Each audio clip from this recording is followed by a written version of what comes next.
ये ज़िंदगी भी कोई ज़िंदगी है, ये नौकरी भी कोई नौकरी है, यह घर भी कोई घर है, ये दोस्ती भी कोई दोस्ती है। तो बस इस तरह के सेंटेंसेस जो कि अक्सर हमें हमारी डेली लाइफ में कभी ना कभी ज़रूर बोलने होते हैं।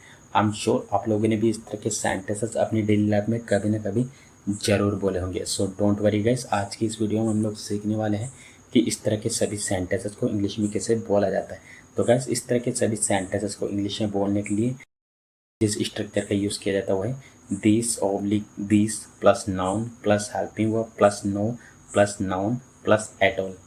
तो आइए यहाँ पे कुछ एग्जांपल्स लेते हैं ताकि इसे और बेटर तरीके से सीख सके। ये ज़िंदगी भी कोई ज़िंदगी है, this life is no life at all, this life is no life at all. तो गैस यहाँ पर एक बात क्लियर करना चाहूँगा, यहाँ पर आप हिंदी पे ना जाए बल्कि सेंस को समझे। कहीं जगह पर सेंस देखा जाता है, ना ही कि एग्जैक्ट ट्रांसलेशन। ये नौकरी भी कोई नौकरी है, this job is no job at all, this job is no job at all. यह घर भी कोई घर है, this home is no home at all, this home is no home at all. ये दोस्ती भी कोई दोस्ती है, this friendship is no friendship at all, this friendship is no friendship at all. ये जूते भी कोई जूते हैं, this shoes are no shoes at all, this shoes are no shoes at all. वो ज़िंदगी भी कोई ज़िंदगी थी। तो गैस, अगर आपको इस तरह के सेंटेंसेस पास्ट में बोलने हो, वो ज़िंदगी भी कोई ज़िंदगी थी, वो नौकरी भी कोई नौकरी थी, तो जो हमारा रूल होगा वो सेम ही होगा। जैसे कि दिस की जगह दैट आ जाएगा और दिस की जगह दोस आ जाएगा। और हेल्पिंग वर्ब तो टेंस के अकॉर्डिंग चेंज होती है। तो आइए इसके भी कुछ एग्जाम्पल्स ले लेते हैं। वो ज़िंदगी भी कोई ज़िंदगी थी, that life was no life at all, that life was no life at all. वो नौकरी भी कोई नौकरी थी, that job was no job at all. वह घर भी कोई घर था, that home was no home at all, that home was no home at all. वो फल भी कोई फल थे, those fruits were no fruits at all. खाना खिलाना तो दूर की बात है, उसने पानी तक नहीं पूछा। प्यार करना तो दूर की बात है, वह तो मेरे बारे में सोचता भी नहीं। कार तो दूर की बात है, मेरे पास तो साइकिल तक नहीं। तो गैस, इस तरह के सेंटेंसेस जो कि हमें हमारी डेली लाइफ में बहुत बार हमें बोलना होता है और अक्सर आप लोगों ने सुना भी होगा इस तरह के सेंटेंसेस को हिंदी में बोलते हुए। सो डोंट वरी गैस, आज की इस वीडियो में हम लोग सीखने वाले हैं कि इन्हें इंग्लिश में कैसे बोला जाता है। तो वैसे इन्हें इंग्लिश में बोलने के लिए जिस फ्रेज का यूज़ किया जाता है वह है लेट अलोन, लेट अलोन, जिसका हिंदी में नहीं होता है दूर की बात। तो आइए इसको यूज़ करने का कंप्लीट रूल जान लेते हैं। तो सबसे पहले बोला जाता है सब्जेक्ट, उसके बाद में हेल्पिंग वर्ब, हेल्पिंग वर्ब के बाद बोला जाता है not plus verb plus object, फिर let alone plus verb plus object. एक और बात यहाँ पे क्लियर करना चाहूँगा, जो आप यहाँ पे वर्ब देख पा रहे हो वो मेन वर्ब की तरह यहाँ काम करेगा। जैसा हमारा टेंस होगा उसके अकॉर्डिंग इसकी फॉर्म चेंज होती जाएगी। वो लेट अलोन के बाद जो वर्ब है वो भी सेम ही फॉर्म अप्लाई होगी, जैसे फर्स्ट फॉर्म अप्लाई होगी फर्स्ट सेंटेंस में। तो आइए यहाँ पे कुछ एग्जांपल्स लेते हैं ताकि इसे और बेटर तरीके से सीख सकें। खाना खिलाना तो दूर की बात है, उसने पानी तक नहीं पूछा। He didn't even offer me water, let alone food. प्यार करना तो दूर की बात है, वह तो मेरे बारे में सोचता भी नहीं। He doesn't even think about me, let alone love. He doesn't even think about me, let alone love. Car तो दूर की बात है, मेरे पास तो साइकिल तक नहीं। I don't have even a bicycle, let alone a car. I don't have even a bicycle, let alone a car. English बोलना तो दूर की बात है, उसे तो लिखना तक नहीं आता। He doesn't know how to write, let alone speak English. He doesn't know how to write, let alone speak English. Car चलाना तो दूर की बात है, उसे तो साइकिल तक चलाना नहीं आता। He doesn't know how to ride a bicycle, let alone drive a car. He doesn't know how to ride a bicycle, let alone drive a car. उसको प्रपोज करना तो दूर की बात, मुझे तो उसका नाम तक नहीं पता। I don't know even her name, let alone propose her. I don't know even her name, let alone propose her. जरूर वह सो गया होगा, जरूर तुमने कहा होगा कुछ, जरूर तुमने इंग्लिश क्लासेस ज्वाइन कर ली होगी, जरूर तुमने खाया होगा। तो बस इस तरह के सेंटेंसेस जो कि अक्सर हमें हमारी डेली लाइफ में कभी ना कभी ज़रूर बोलने होते हैं, जिनमें कि हमें बोलना होता है ज़रूर।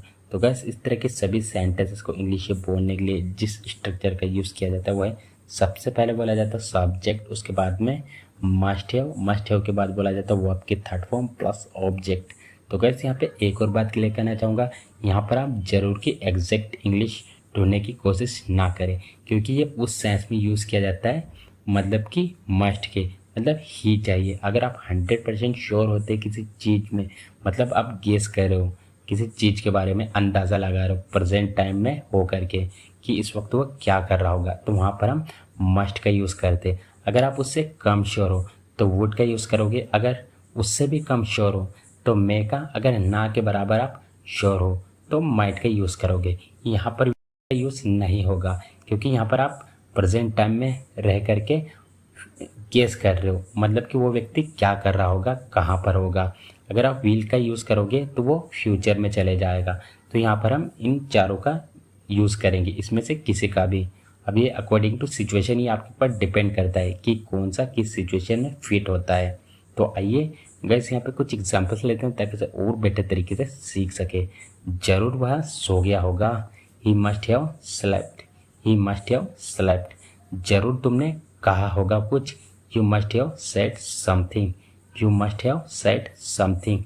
जरूर तुमने इंग्लिश क्लासेस ज्वाइन की होगी, you must have joined English classes, you must have joined English classes. जरूर तुमने खाया होगा, you must have eaten, you must have eaten. जरूर तुमने किया होगा ये, you must have done this, you must have done this. जरूर तुम पीटे गए होंगे, you must have been beaten, you must have been beaten. जरूर उसने मारा होगा, he must have beaten, he must have beaten. हंसू ना तो क्या रोऊं, चुप ना रहूं तो क्या नाचूं, डांटू ना तो क्या पूजा करूं तुम्हारी, देखूं ना तो क्या आंख बंद कर लूं। तो गाइस इस तरह के सेंटेंसेस जो कि अक्सर हमें हमारी डेली लाइफ में कभी न कभी जरूर बोलने होते हैं। आई एम श्योर आप लोगों ने भी इस तरह के सेंटेंसेस अपनी डेली लाइफ में कभी न कभी जरूर बोले होंगे और सुने भी होंगे। सो डोंट वरी गाइस, आज की इस वीडियो में हम लोग सीखने वाले हैं कि इस तरह के सभी सेंटेंसेस को इंग्लिश में कैसे बोला जाता है। तो गाइस इस तरह के सभी सेंटेंसेस को इंग्लिश में बोलने के लिए जिस स्ट्रक्चर का यूज़ किया जाता है वो है सोशेलाई प्लस वर्ब की first form plus if don't plus verb की फर्स्ट फॉर्म। अगर आप राइटिंग कर रहे हो तो लास्ट में क्वेश्चन मार्क लगाना ना भूले। तो आइए कुछ एग्जांपल्स लेते हैं ताकि इसे और बेटर तरीके से सीख सके। हंसू ना तो क्या रोऊं, so shall I cry if don't laugh, so shall I cry if don't laugh. चुप ना रहूं तो क्या नाचूं, so shall I dance if don't keep quiet, so shall I dance if don't keep quiet. डांटू ना तो क्या पूजा करूं तुम्हारी, so shall I worship you if don't scold, so shall I worship you if don't scold. देखूं ना तो क्या आंख बंद कर लूं, so shall I close my eyes if don't see, so shall I close my eyes if don't see. समझाऊं ना तो क्या मारूं उसे, so shall I beat him if don't make him understand, so shall I beat him if don't make him understand.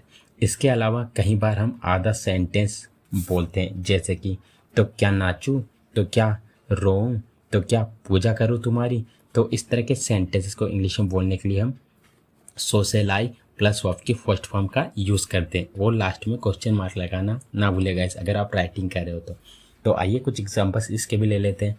तो क्या नाचूं, सोशेलाई डांस, तो क्या रोऊं, सोशेलाई क्राई, तो क्या पूजा करूं तुम्हारी, so shall I worship you, so shall I worship you. तो क्या घर से निकाल दूं उससे, so shall I get him out of the house, so shall I get him out of the house. तो क्या आंख बंद कर लूँ, सोशेलाई क्लोज माई आइज। तो गाइस आज की इस वीडियो में बस इतना ही। आई होप आज का ये वीडियो आप लोगों को बहुत पसंद आया होगा। अगर आपको अच्छा लगा है तो वीडियो को लाइक करें, अगर आप हमारे चैनल पर पहली बार आए हो तो वीडियो को लाइक और चैनल को सब्सक्राइब करना ना भूलें। मिलते हैं एक ऐसे शानदार वीडियो में। Till then take care.